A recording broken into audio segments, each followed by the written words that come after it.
Հոսանքն էժանացնելու պահանջով ստորագրահավաք է սկսել մեր ձևով շարժումը։ Մենք արտարարում ենք համապետական հանրագրի մեկնարկ, հոսանքի սակագինը իջեցնելու պահանջով։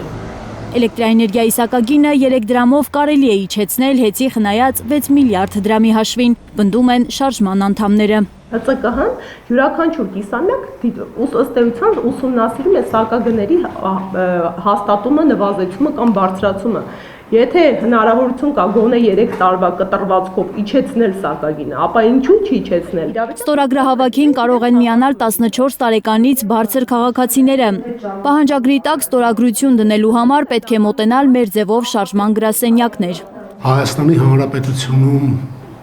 ապրող յուրաքանչյուր քաղաքացի ունենալու է հնարավորություն մասնակցել հանրագրի ստորագրմանը։ Հանրագիրը բավարար քանակով ստորագրություններ հավաքելուց հետո որոշ ժամանակ անց մենք տվյալ ստորագրություններով կներկայացնենք արդեն հանրային ծառայությունները կարգավորող հանձնաժողով։ Շարժման ներկայացուցիչները կարծում են, հանրային ծառայությունները կարգավորող հանձնաժողովը պարտավոր է հաշվի նստել անգամ 10 քաղաքացու ստորագրության հետ։ Յուրաքանչյուր Հայաստանի Հանրապետության քաղաքացի բնակիչ ինքը հասկանա, որ ի վերջո իր ձայնը կարող է լինել որոշիչ։ Հոկտեմբերի վերջին Երտաշիր կապիտալը հոսանքի գին իջեցնելու երկրորդ առաջարկն արել հանրային ծառայությունները կարգավորող հանձնաժողովին, սակայն այդ կառույցից դեռ որևէ լուր չկա։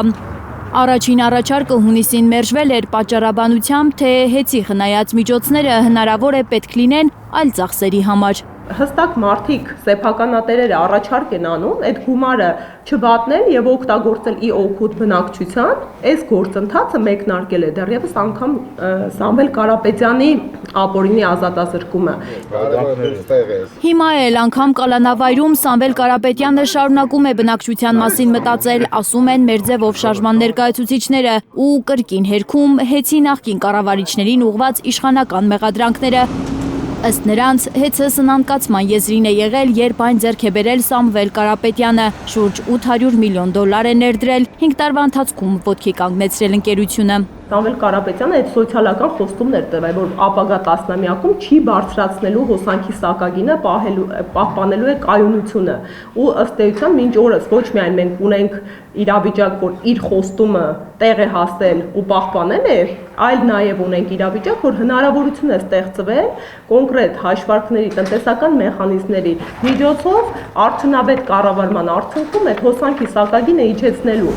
Շարժման անդամները համոզված են, իշխանության թելադրանքով գործող հանրային ծառայությունները կարգավորող հանձնաժողովը դիմադրում է էլեկտրաէներգիայի սակագնի իջեցմանը, քանի որ հեծի ժամանակավոր կառավարիչները խնայված 6 միլիարդ դրամը ուզում են ծախսել իրենց պարգևատրելու, բոնուսներ տալու համար։ Աննա Գյուլնազարյան, Միլենա Պողոսյան, Արմեն Ապրեսյան, Հայլուրի համար։